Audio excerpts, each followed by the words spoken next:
and welcome to Mythmakers.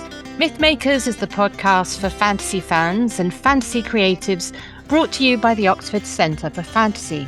My name is Julia Golding, and today we are continuing our series as we look at The Lord of the Rings from the point of view of what it was like to write it, trying to think back to the sort of craft skills that Tolkien was using.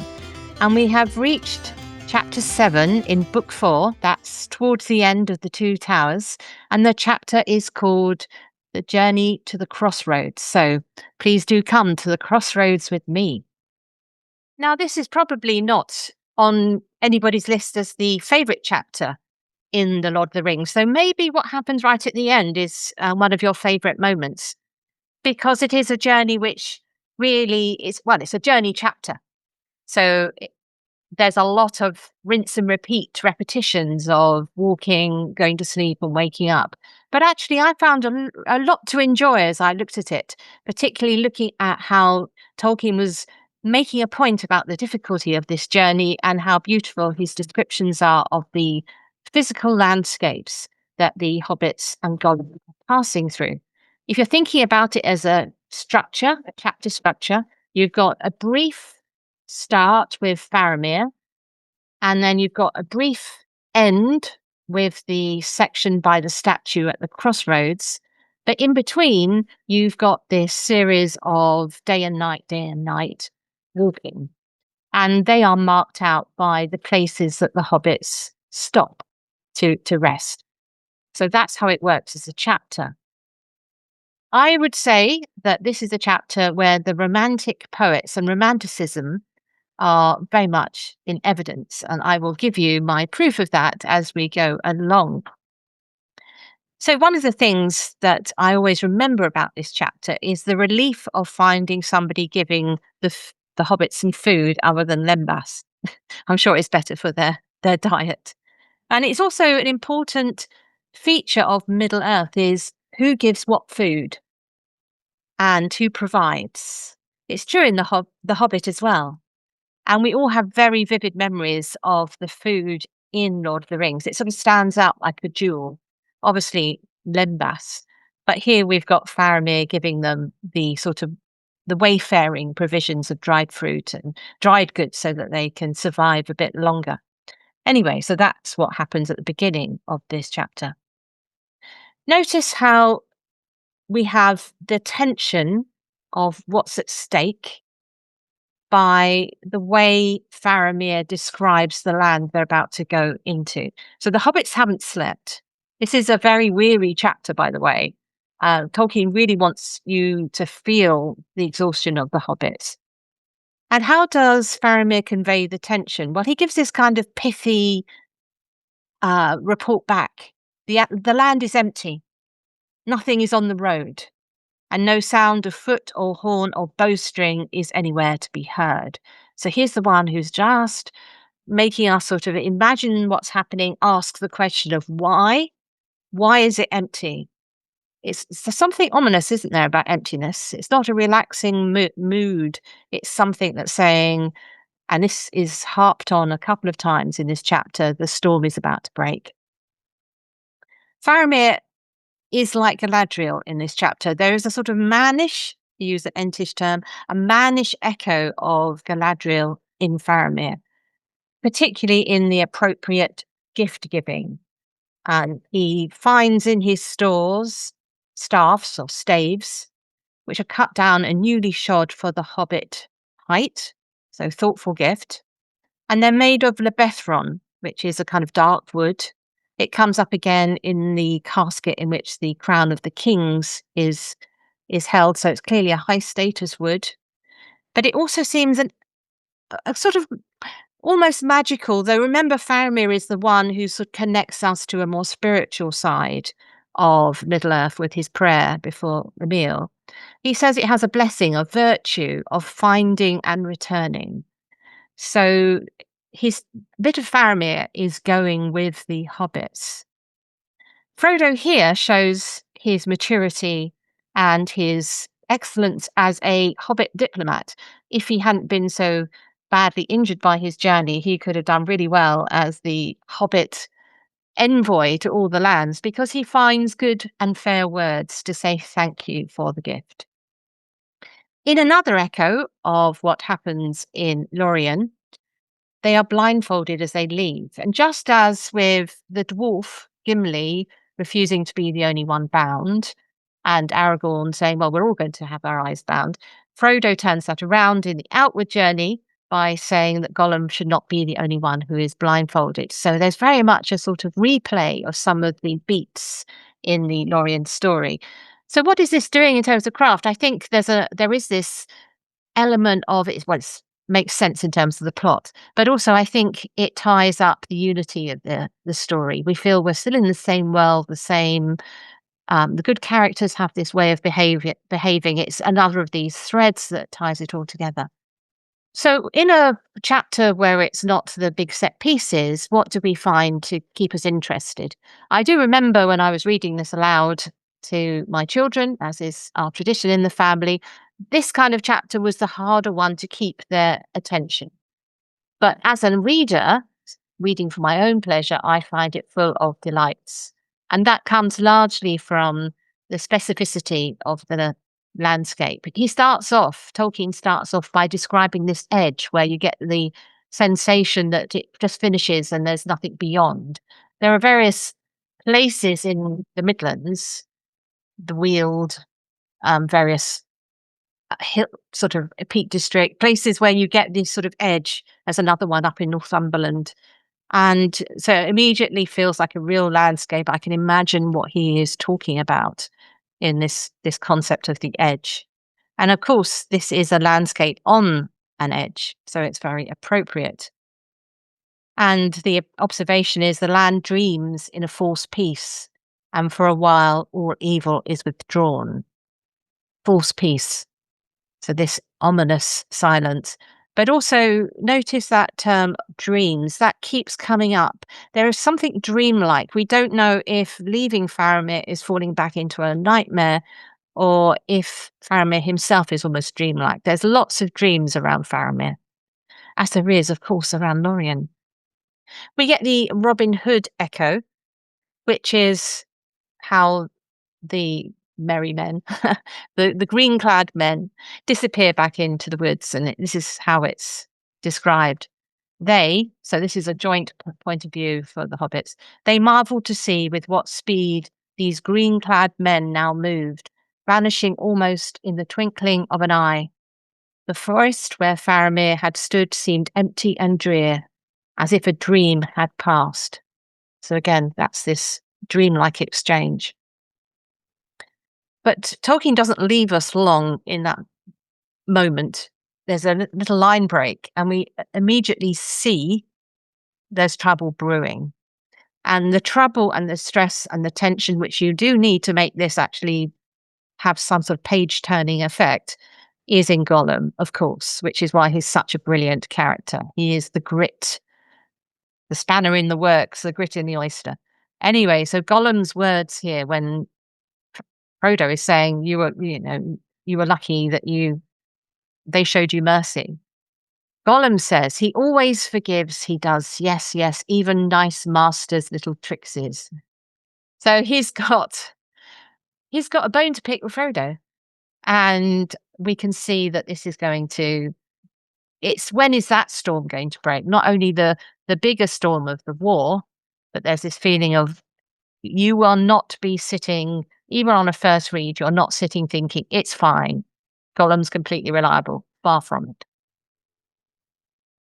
So if you've got a kind of rinse and repeat structure, going to sleep, waking up, walking again, you need to change the mood each day so it doesn't feel like a litany of sameness, unless that is, of course, your point. You may feel that that's what you're trying to point out. But here, Tolkien is reflecting the darkening of the path by the changing of the mood each day. So the next day, it felt as if thunder was brewing. There's the idea of thunder and drums beating throughout this chapter. But we do find that Tolkien goes back to his Flora. He loves, in Ithilien, there's something that's been released in him in these chapters where he absolutely loves telling us exactly what the surroundings are like. He does it far more than anywhere else. And here's obviously there was 2 chapters ago he was doing it, of Herbs and Stewed Rabbit. He was 3 chapters ago. He was doing it sort of majorly. Here we have a sort of little reprise of that. We've got ilexes, which are holly, but also other forms of like holm oaks, which is one of the places where the hobbits actually go to sleep. We've got ash trees, we've got celandines, and we've also got mention of woodland hyacinths.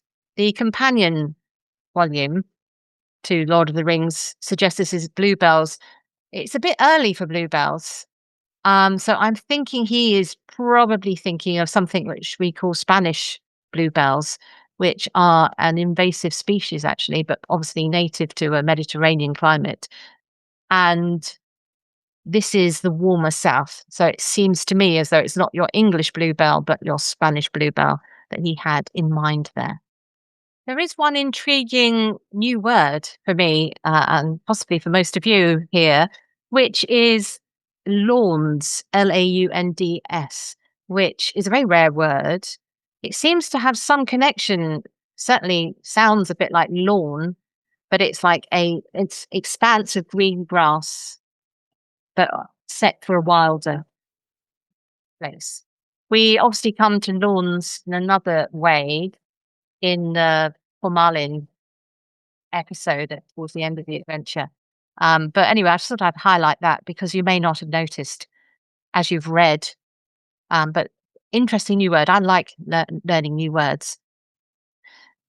But even in this rather beautiful surroundings, or as beautiful as a world or a country on the borders of Mordor can be, Gollum is nervous, and he dictates the kind of behavior, how they approach the landscape. And I love this sentence. They walk now with caution, flitting from one long shadow to another. I can totally see that. There is an element where we are reminded from time to time, and particularly in this chapter, of the hobbits aren't human. There's an element of a woodland creature to them. That's something that Martin Freeman talked about when he was playing Bilbo in the films. And I really enjoyed the way he interpreted that with a kind of slightly, the hunted rabbit, the hunted mouse aspect to him, which made us feel, yes, these smaller creatures would feel hunted. And they do seem to pass through this landscape a bit like the rabbits in Watership Down, using the landscape to hide them. And it's beautifully done. And you get an excellent bit of Tolkien geopositioning in this chapter. If you're following along in the book, it's on the top of page 306. He's using Frodo as his point of view. And Frodo is standing looking out over the landscape. Again, we've talked about this before, but Tolkien likes these moments because they enable us to find where we are on the map, but also we get a sense of the immensity of the journey, and there's a nod to where the other characters are. So it keeps reconnecting.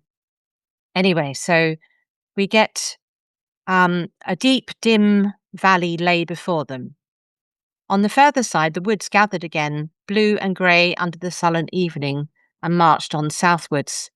To the right, the mountains of Gondor glowed, remote in the west, under a fire-flecked sky. To the left lay darkness, the towering walls of Mordor, and out of that darkness the long valley came, falling steeply in an ever-widening trough towards the Anduin. So he is setting out the landscape that we're about to go through. We're leaving behind Gondor, turning our back on that. That's not a journey Frodo and Sam are taking.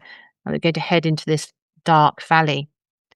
And one of the sort of notes in the companion guide is they pick up on the last of the sentences here, which is, there it seemed to Frodo that he descried far off, floating as it were on a shadowy sea, the high dim tops and broken pinnacles of old towers, forlorn and dark, It's a broken landscape.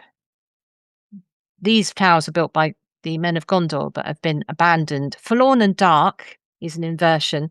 Um, the note in the companion makes quite a lot of this. This is a common Tolkien stylistic choice. It suits a poetic, elevated language. If you were putting that into speech, if Frodo turned around and said to Sam, "Hey, look," he wouldn't say "Hey," but "Look, Sam, those towers. Look at to the pinnacles of old towers, forlorn and dark." It would almost be like he was about to start a poem about them, which is in keeping with this world and a particular um, moment which gives a sort of sense of the landscape echoes, but it also, this is where we connect to my romantic poets, because I've got a feeling that some of the language of Keats's Ode to a Nightingale is running in the background of that. There's an emphasis on the word forlorn. The bell tolls, and it tolls, so it's forlorn. It's a verse change in that poem. And you may think, oh, well, that's just a coincidence. But right after, we've got darkling mountains. And there's another line in that same poem, unusual word, darkling I listen.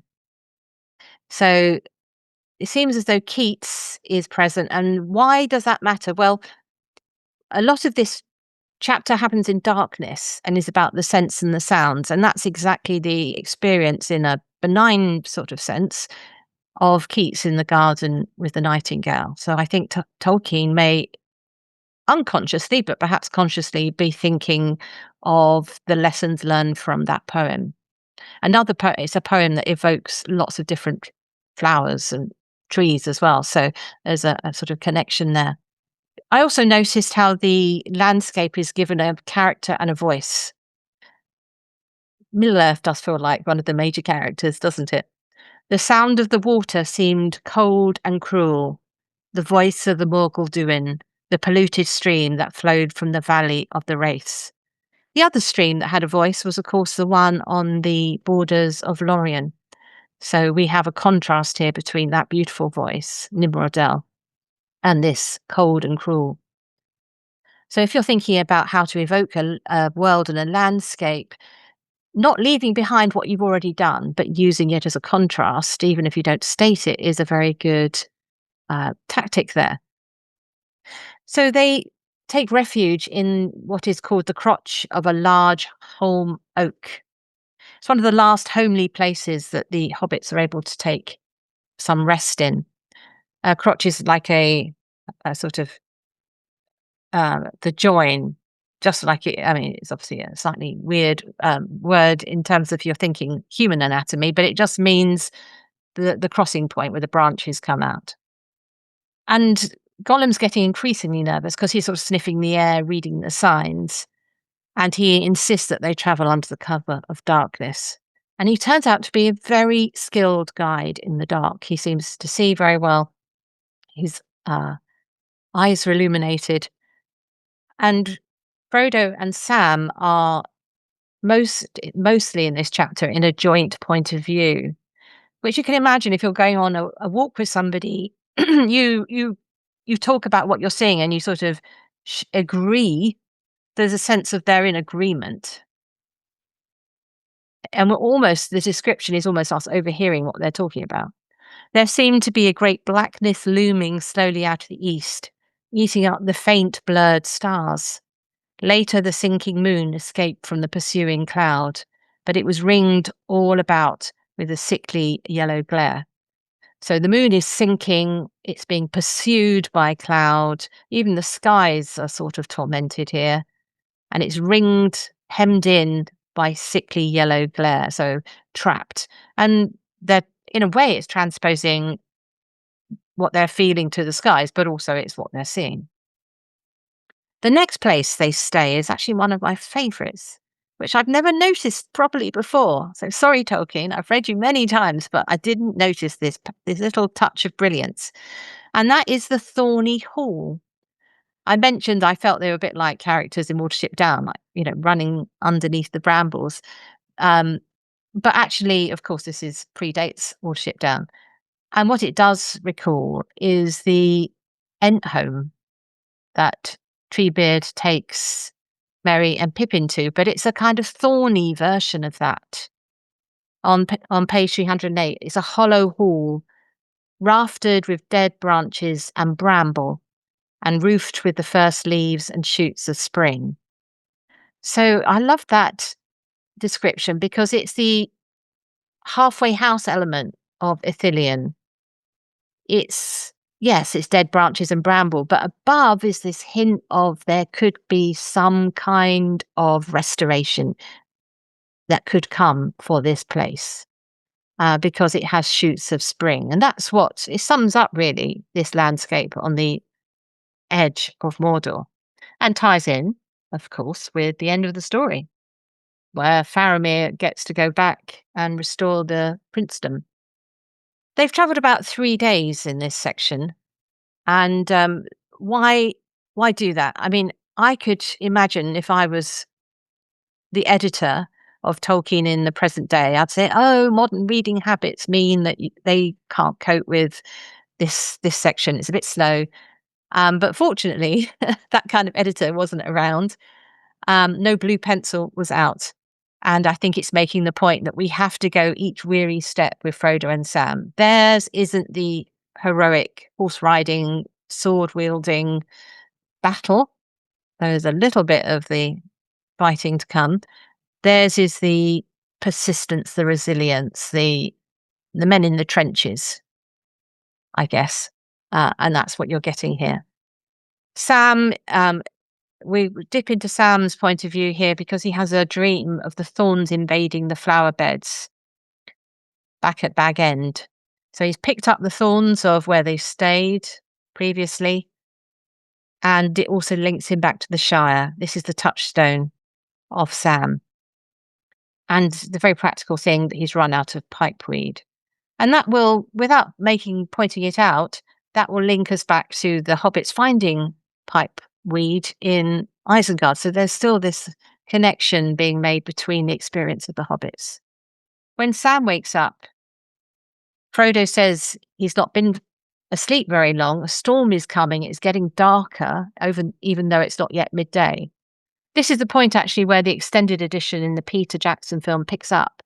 Why choose this moment to start? Well, it's because it is a good summary of the gathering storm, but also it's a little microcosm of their relationships. The weary Frodo, the practical and Shire Sam, and the sort of unreliable Gollum. So Gollum's off hunting or looking the way ahead. And it's an opportunity for Frodo and Sam to discuss their feelings about him. Sam says, "I'd never taken anything on a journey that I'd have been less sorry to lose on the way." Again, there's a connection looking forward because they have to decide what to leave behind. And Sam gives up his pots and pans. And so there's a connection to what happens later. But here, Gollum is like a burden. Frodo is stoic. And he's not blaming Gollum. He says, "I think we're in for trouble anyhow." He's very grim. He's getting grimmer and grimmer as he approaches, as the burden gets heavier for him. Sam, however, lightens things. And if it's too grim, I think it's hard to read. You need to save that for when you really need it towards the end. And so Sam is our light relief in a way, because he comes up with this Shire wisdom saying, "Where there's life, there's hope, and need for victuals," to the Gaffer saying. So, it raises the smile. And when Gollum does bop back into the frame, he's bizarrely childlike in his malignity. I think that's one of the reasons why we sort of love Gollum. He's such a distinct character. I've never read another character like him. And if anyone tries to do the same, you immediately think, "Oh, that's like Gollum."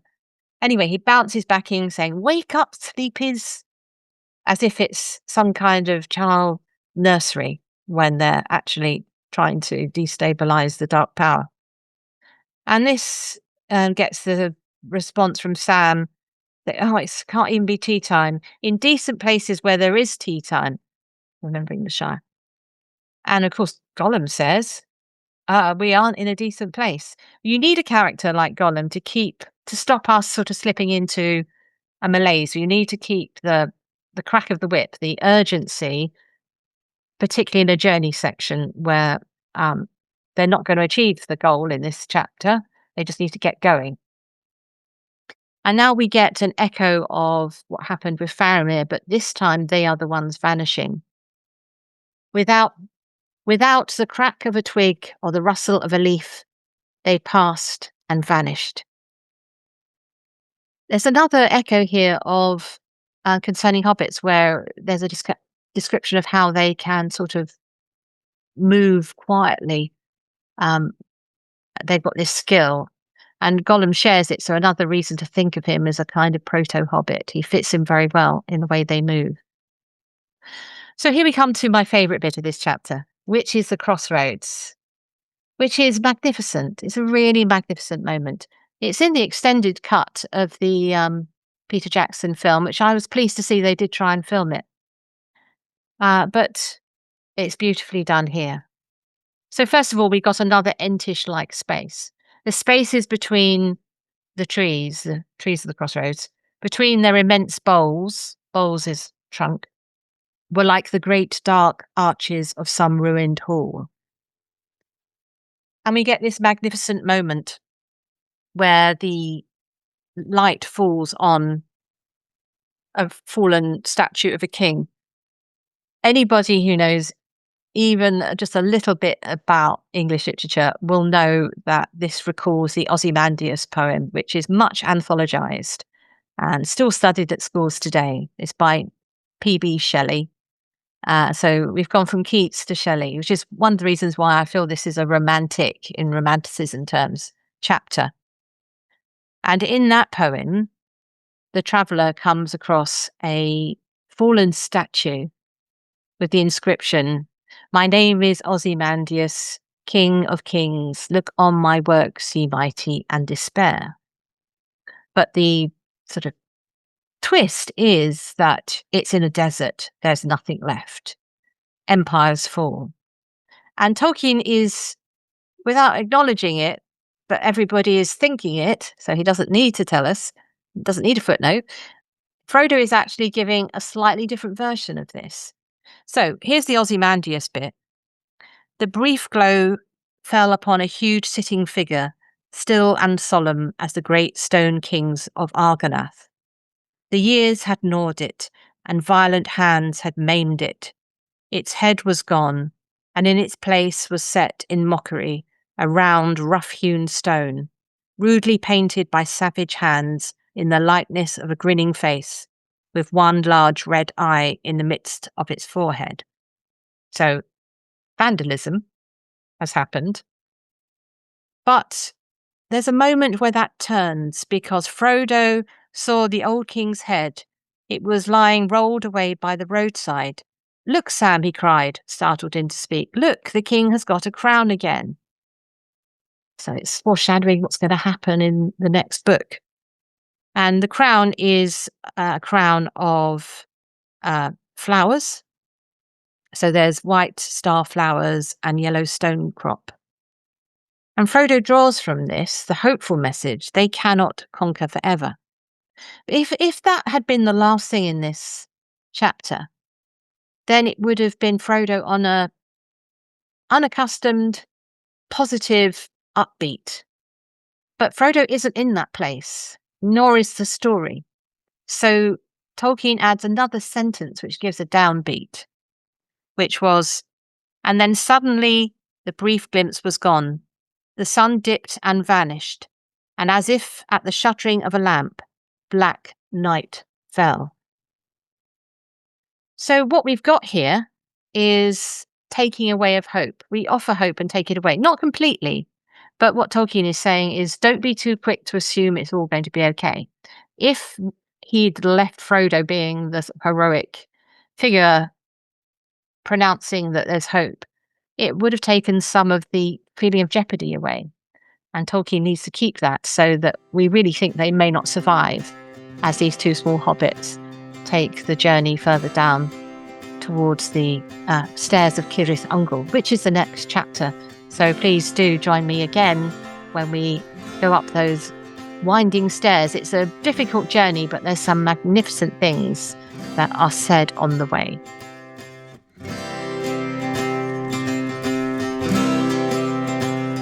Thanks for listening to Mythmakers Podcast, brought to you by the Oxford Centre for Fantasy. Visit oxfordcenterforfantasy.org to join in the fun. Find out about our online courses, in-person stays in Oxford, plus visit our shop for great gifts. Tell a friend and subscribe wherever you find your favourite podcasts worldwide.